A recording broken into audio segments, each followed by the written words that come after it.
ऋषिकेश विधायक एवं पूर्व कैबिनेट मंत्री प्रेमचंद अग्रवाल ने संजय झील का निरीक्षण किया।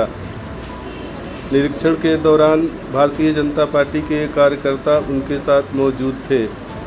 मौके पर झील में व्याप्त खामियों को दूर करने के लिए उन्होंने निर्देशित किया।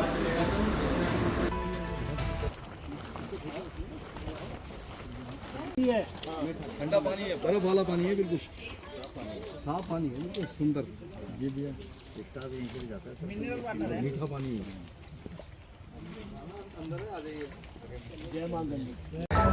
देखिए, संजय झील जो हमारे ऋषिकेश के लिए एक बहुत ही अच्छा एक केंद्र है, जिसे पर्यटन केंद्र के रूप में हम लोग विकसित कर रहे हैं।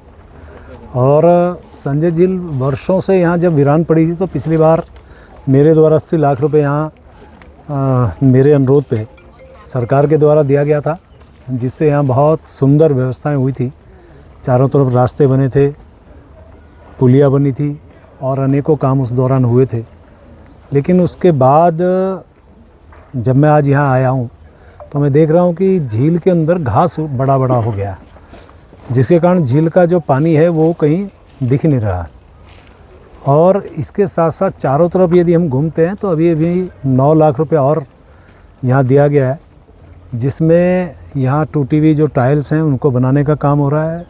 कुछ अन्य जो काम है वो इसमें हो रहे हैं।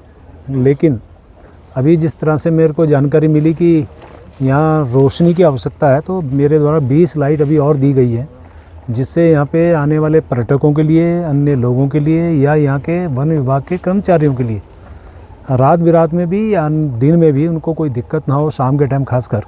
क्योंकि मेरे द्वारा ये भी कहा गया है कि यहाँ शाम के टाइम दूसरा वाला जो वातावरण ना बने, आप समझ सकते हैं इस बात को। उसके लिए मैंने इनसे कहा है, तो इनके द्वारा ये भी बताया गया यहाँ पे इनकी गश्त होती रहती है, उससे इन्होंने रोका है। और जो घास यहाँ उगी है, मैंने डीएफओ से यहीं से दूरभाष से बात की है कि ये घास यहाँ से उठे, क्योंकि यदि घास जमी रहेगी तो झील का जो सुंदरता है वो दिखाई नहीं देगी, जो मनोरम दृश्य है वो दिखाई नहीं देंगे। तो इसलिए ये पर्यटन केंद्र के रूप में उभरे।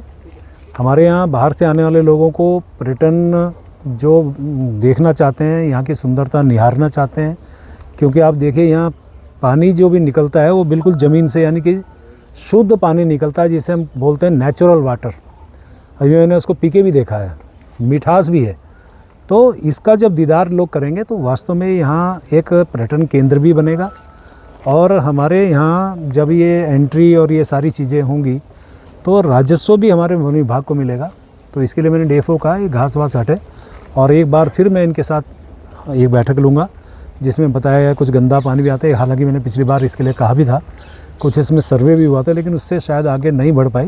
तो जल्द उनके साथ बैठेंगे ताकि इनका जो समस्या है वो हल हो। और इसमें सुंदर वातावरण के साथ आप देखिए, अंदर तक जाके बहुत सुंदर यहाँ लगता है। अनेकों पक्षी यहाँ पे आते हैं, साइबेरियन पक्षी यहाँ पे आते हैं। तो एक अच्छा डेस्टिनेशन बन सकता है, जिसका हम प्रयास करेंगे। सर,